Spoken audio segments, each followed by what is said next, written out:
Well, for more on these late superstars and their lasting power in terms of pulling in profits, I'm joined by Seth Berenzweig. He's an attorney specializing in business and entertainment law. Welcome, Seth. Great to see you.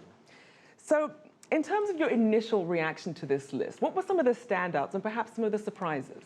Well, I think that some of the parts that were not surprising was, of course, Michael Jackson. He had $825 million, and $750 million of that, of course, related to the sale of his 50% interest in the Sony catalog, which, if you spread it out over time, has an annualized gain of roughly 30%. So that was tremendous. But even if you back that out, he still had $75 million to his estate. And then the one that was closest to that was almost $50 million. So that was not surprising. The ones that I found to be surprising, Arnold Palmer, within the top 5, I believe he was number 3. It's very rare to see a sports figure in that kind of a position, and there are a number of reasons for that. From a branding perspective, I think that he was very savvy, and he had a number of great investments. Another interesting and pleasant surprise was Albert Einstein at number 9, and that was due to clever licensing from his estate. So some things that were not a surprise, and some pieces that were indeed a surprise. Now, you mentioned a lot of investments. So we're seeing a lot of celebrities not just relying on their talent, but really being very shrewd with their investments. And do you expect to continue? I think that people are having more opportunities to participate in. It really depends upon what market that they're involved in. Is interesting to review is to look at that from the sports sector. We talked about Arnold Palmer. Former professional athletes, depending upon what sport they participate in, really don't have as much participation and access to that. So, for example, Arnold Palmer was a professional golfer. There's more longevity with that.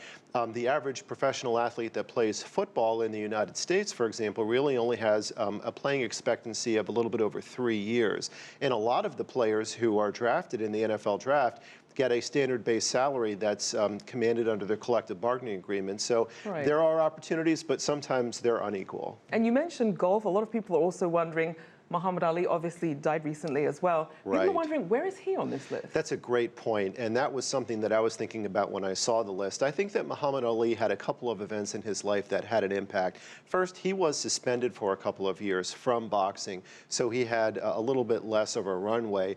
The United States Supreme Court overturned the way that he had been treated, concluding that his suspension was illegal, and then he was able to come back into the sport, but he faced a suspension, and unfortunately, towards the latter part of his life, he was really focused more on health issues. And you also mentioned Albert Einstein, obviously. Now, he died back in 1955, yet he's the 9th highest earner on this list at $11.5 million this year. Now, you mentioned licensing. So what's really bringing in all this money?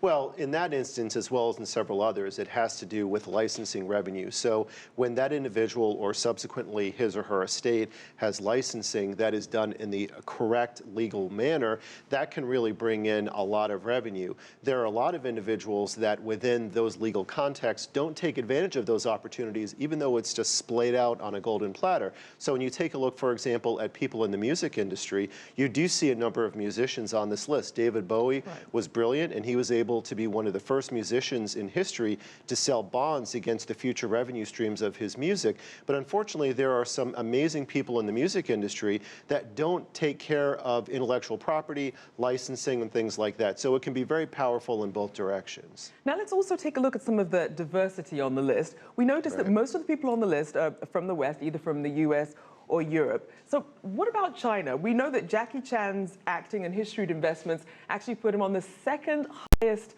paid actors list last year, according to Forbes. So as celebrities worldwide are doing more in terms of investing, not just relying on their talents, do you expect more diversity then?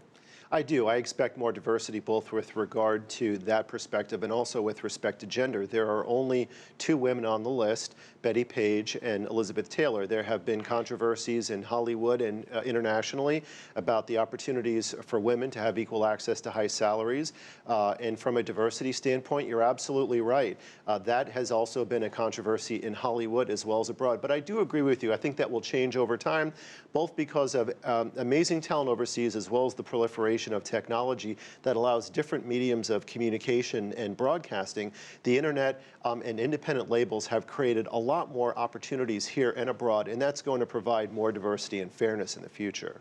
And so speaking of that, when it comes to really getting that longevity out of your career as a celebrity, Right. what sort of things should you be thinking about now to really plan for your estate to keep bringing in money? Well, that's a great question. I think it's all about the brand, and it's all about preserving the brand.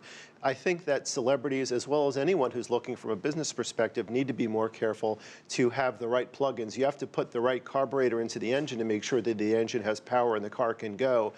People in the music industry have a very difficult time papering their music, and they lose their intellectual property to publishers. Michael Jackson didn't have that problem. But at the end of the day, they have to protect their legal documents, they have to protect their brand, and make sure that they don't undersell themselves. If they can control the marketplace with the power that they have, then they're able to generate those funds, and that's what we see on this estate on the Forbes list. Well, hopefully lots of celebrities out there listening, hopefully they heed the call. Thank you so much for joining us, Seth Berenzweig, business and entertainment attorney. My pleasure.